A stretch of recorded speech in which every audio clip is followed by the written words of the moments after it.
یا ایھا الذین آمنوا لا تقربوا الصلاۃ، اے ایمان والو نماز کے قریب مت جایا کرو.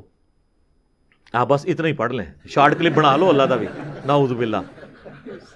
میرے بھی شارٹ کلپ بنائے ہوئے نا اس طرح ہی.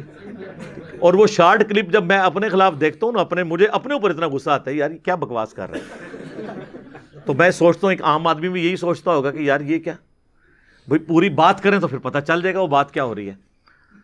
تو شارٹ کلپ تو کسی کے خلاف بھی بن سکتا ہے. اے ایمان والو نماز کے قریب مت جاؤ، لیکن پوری گل سن لینا، شارٹ کلپ نہ کٹنا.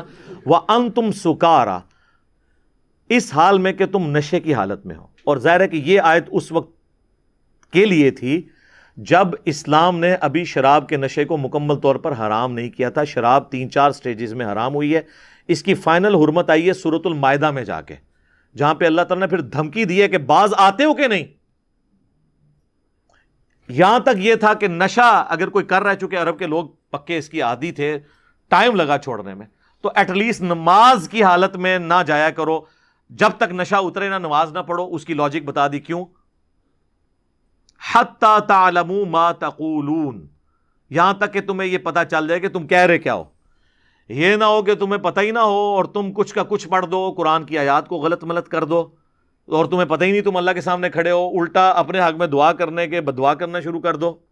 اب ہمارے کئی حفاظ ہیں، ان بیچاروں کو قرآن کا ترجمہ تو نہیں آتا، وہ جناب اللہ کے نافرمانوں کی آیات پڑھتے جاتے ہیں، اینڈ پہ جا کے انہیں جنت کی بشارت سنا دیتے ہیں، بیچ میں سے وہ بھول جاتے ہیں.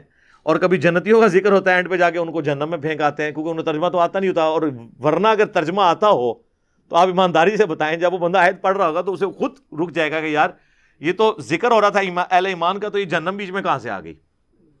تو پتہ چل جاتا ہے اس کو، لیکن ترجمہ نہیں آتا. تو اللہ تعالیٰ بارہ جب تک تمہیں یہ پتہ نہ ہو تم کیا کہہ رہے ہو اس وقت تک. اچھا، اس میں اجتہاداً ایک مسئلہ یہ بھی نکلا کہ نمازی کو یہ پتہ ہونا چاہیے نماز کے دوران کہ وہ کیا کہہ رہا ہے.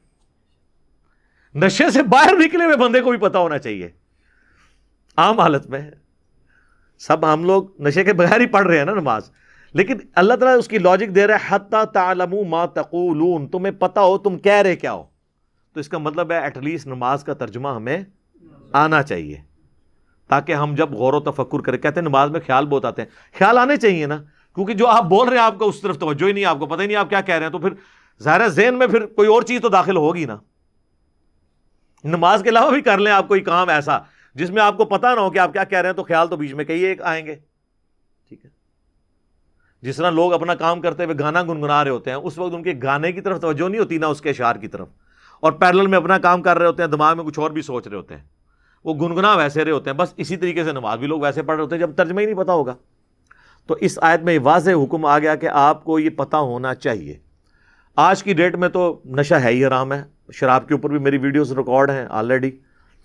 اچھا، اس آیت کے کانٹیکسٹ میں آپ کو پتہ ہے کچھ سال پہلے ڈاکٹر اسرار صاحب نے بھی اس آیت کے کانٹیکسٹ میں جامعہ ترمذی سے اور سنن نبی داؤد کے اندر سے ایک حدیث بیان کر دی تھی سیدنا علی کے حوالے سے، اور اس کے اوپر آپ کو پتہ ہے کافی زیادہ ہنگامہ کھڑا ہوا تھا، اور لوگوں نے یعنی یہ اس میں برابر کرانے کی کوشش کی کہ معاذ اللہ کو ڈاکٹر اسرار صاحب نے سیدنا علی کی توہین کے لیے بیان کیا.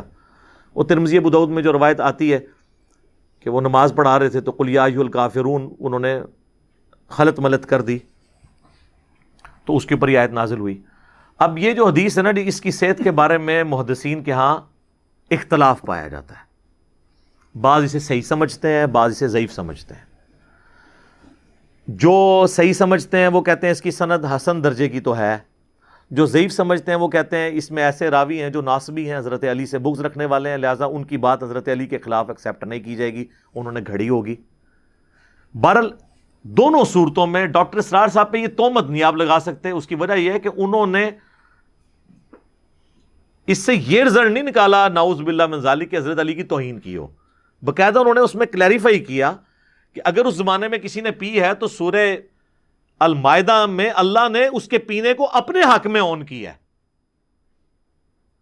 سورۃ المائدہ کے اندر اللہ تعالیٰ نے کہا کہ جو گزشتہ ہو چکا اس کے اوپر کوئی گرفت نہیں ہے، کیونکہ اس وقت بھی بعض لوگوں کے دماغ میں یہ بات آ گئی نا کہ یار ہم جو پہلے پیتے رہے ہیں تو اس میں کیا بنے گا، ہمارے تو کسی نے تو آج کے دور کا کوئی بندہ ہو تو وہ کہ تو ساڈے تے جینز ہی بھی وڑ گئی ہے، وہ کس طرح نکلے گی، ساڈے تے خون وچ وڑ گئی ہے تو وہ کس طرح نکلے گی؟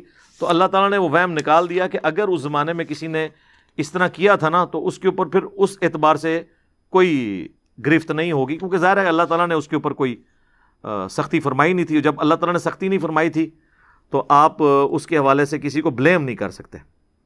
اب ڈاکٹر اسرار صاحب کے حوالے سے جو ہے، میں یہاں پہ ٹائم تھوڑا رہ گیا ورنہ میں وہ آیات بھی تلاوت کرتا، میں اس کو اسکپ کرتا ہوں، سورۃ المائدہ میں آپ کو آیات مل جائیں گی۔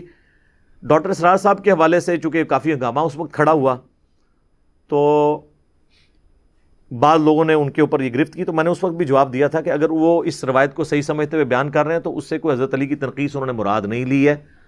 اور پھر ڈاکٹر اسرار صاحب تسبیح فاطمہ والی حدیث جو بخاری مسلم میں ہے، 33 دفعہ سبحان اللہ، 33 دفعہ الحمدللہ، 34 دفعہ اللہ اکبر، وہ جب بھی حدیث بیان کرتے تھے تو وہ ان کی آنکھوں میں آنسو آ جاتے تھے، تو ان کی اہل بیت سے عقیدت تھی۔ تو اس طرح ایک واقعے کو اٹھا کے کسی شخص کی آپ علمی اختلاف تو کر سکتے ہیں، لیکن اس کے بارے میں یہ فتویٰ نہ لگائیں کہ یہ فارغ ہو گیا۔ آپ علمی اختلاف کریں اور اس کو قائل کریں کہ یہ یوں نہیں، یہ یوں ہے۔ جس طرح ڈاکٹر طاہر القادری صاحب نے پھر جواب دیا اس وقت، پھر مولانا اسحاق صاحب نے بھی جواب دیا تھا کہ یہ اس میں ناسبی راوی ہیں اور اس کو ایکسیپٹ نہیں کرنا چاہیے۔ بہرحال آج کی ڈیٹ میں قرآن کا یہ حکم بالکل واضح ہے کہ نشے کی حالت میں کوئی نماز نہ پڑھے، اور اس سے اجتہاداً یہ مسئلہ نکل سکتا ہے جو یہ الفاظ ہیں کہ جب تک تمہیں یہ پتہ ہی نہ ہو کہ تم کیا کہہ رہے ہو۔ اس کا یہ مطلب نہیں کہ جسے ترجمہ نہیں آتا اس کی نماز ہی نہیں ہوگی۔ نماز اللہ نے ظاہر پہ رکھی ہے، اور یہ اللہ کی بڑی کرم نوازی ہے۔ آپ دیکھیں نماز کے فرائض میں کہیں یہ نہیں ہے کہ آپ کو ترجمہ آتا ہو، نماز کے فرائض میں کہیں یہ نہیں ہے کہ آپ کا دھیان نماز ہی کی طرف ہو، کیونکہ اللہ کو بھی پتا تھا کہ دھیان ادھر ادھر ہو سکتا ہے۔ نماز کی جب بھی بات ہوتی ہے تو کیا جاتا ہے جی؟ وضو ہو، جگہ پاک ہو، کپڑے پاک ہوں، اللہ اکبر کہہ کے شروع کرنی ہے، قیام کرنا ہے، اس میں فاتحہ اور سورت ملانی ہے، پھر رکوع کرنا ہے، رکوع سے سیدھا کھڑا ہونا ہے، ہر رکعت میں 2 سجدے کرنے ہیں، 2 سجدوں کے درمیان بیٹھنا ہے، 2 رکعتوں کے بعد تشہد پڑھنی ہے، اور 4 رکعتوں کے بعد تشہد پڑھ کے سلام پھیر دینا ہے۔ ہمیشہ نماز کے ظاہر کے اوپر بات ہوتی ہے۔ نماز کے فرائض بھی جو فقہاء نے لکھے نا جی، پہلا تکبیر تحریمہ ہے، دوسرا قیام ہے، تیسرا قرات ہے، کہیں آپ کو خشوع خضوع نماز میں توجہ ہونا، یہ آپ کو کسی فقہ کی کتاب میں نماز کے ارکان میں نہیں ملے گا۔ اسی لیے کہ اللہ تعالیٰ کو پتا تھا کہ ہر انسان ایک لیول پہ پہنچ نہیں سکتا، تو اس لیے ظاہری نماز کا بعض لوگ اس وجہ سے نماز پڑھنا بھی چھوڑ جاتے ہیں۔ تو میں وہ کہہ رہا ہوں کہ یہ ایک ڈیوٹی ہے، آپ نے ڈیوٹی دینی ہی دینی ہے۔ جیسے ایک سیکیورٹی گارڈ ہے، وہ اگر کہیں پہ باہر گیٹ کے باہر کہیں نوکری کر رہا ہے اور اس کے دماغ میں اور خیالات چل رہے ہیں اور پیرلل میں اپنا کام بھی دیکھ رہا ہے، تو ہم یہ نہیں کہیں گے کہ اس کو اب تنخواہ نہیں ملنی ہے، کیونکہ ذہن کے اوپر مکمل طور پہ تو کسی کی بھی گرفت نہیں کی جا سکتی، کسی خاص حد تک ہی کوئی کر سکتا ہے۔ تو اس لیے اللہ تعالیٰ نے یہ بینیفٹ اس حوالے سے تو امت کو دیا ہے۔